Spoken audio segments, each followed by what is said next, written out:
44% of 50, അതേപോലെ 92% of 75 എന്നൊക്കെ പറയുന്ന പോലത്തെ ക്വസ്റ്റ്യനൊക്കെ നമ്മൾ ഇതേപോലെ ഒരു ചെറിയ തിയറി വെച്ചിട്ടാണ് ഇനി ചെയ്യാൻ പോകുന്നത്.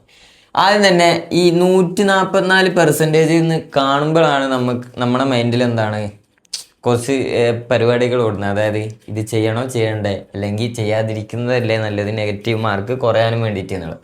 അപ്പം ഞാനിതിനെ ഈ ക്വസ്റ്റ്യനെ മാറ്റി എഴുതാണ്. അതായത് 50% ഓഫ് 144 എന്ന് എഴുതിയാൽ എന്തെങ്കിലും കുഴപ്പമുണ്ടാവും? ഒരു കുഴപ്പമില്ല.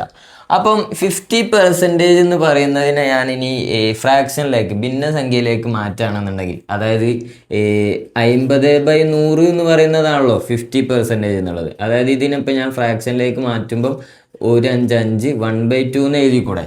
അപ്പം 1/2 ഇൻറ്റു 144 എന്ന് ചെയ്ത് കഴിഞ്ഞാൽ കിട്ടുന്ന ആൻസർ എന്താണ്? 7 2 14 2 72 ആയിരിക്കും ഇതിൻ്റെ ആൻസർ.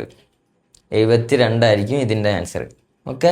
അതേപോലെ തന്നെ 92% ഓഫ് 75. ഈ ക്വസ്റ്റ്യൻ ചെയ്ത പോലെ തന്നെയാണ് ഇത് ചെയ്യാൻ വേണ്ടി പോകുന്നത്. 92% എന്ന് കാണുമ്പോൾ നമ്മൾ എന്താണ് അതിനി വല്ല ഇപ്പം 92/100 എന്നൊക്കെ ചെയ്യുമ്പോൾ ഭിന്നസംഖ്യ ഒക്കെ വരാനുള്ള സാധ്യത ഉണ്ട്.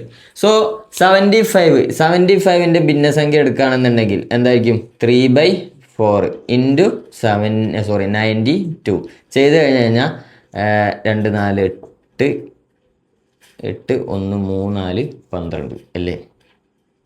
ഇൻറ്റു 3. അപ്പോൾ എന്താ ചെയ്യുക? 3 9 2 3 6 69 ആയിരിക്കും എന്ത് ആൻസർ. ഈ ഒരു ക്വസ്റ്റ്യന്, അതായത് ഈ ടൈപ്പ് ഓഫ് ക്വസ്റ്റ്യൻ നമ്മൾ മനസ്സിലാക്കേണ്ടത് എന്താണെന്ന് വെച്ച് കഴിഞ്ഞാൽ, ഈ രണ്ട് കേസിലും ഞാൻ എന്താണ് ഈ ക്വസ്റ്റ്യനെ തലതിരിച്ച് എഴുതി. അതായത്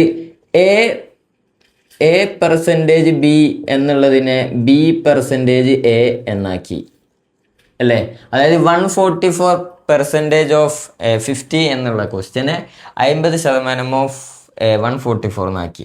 അതേപോലെ ഈ 92% ഓഫ് 75 എന്നുള്ള ക്വസ്റ്റ്യനെ ഞാൻ എന്താക്കി മാറ്റി?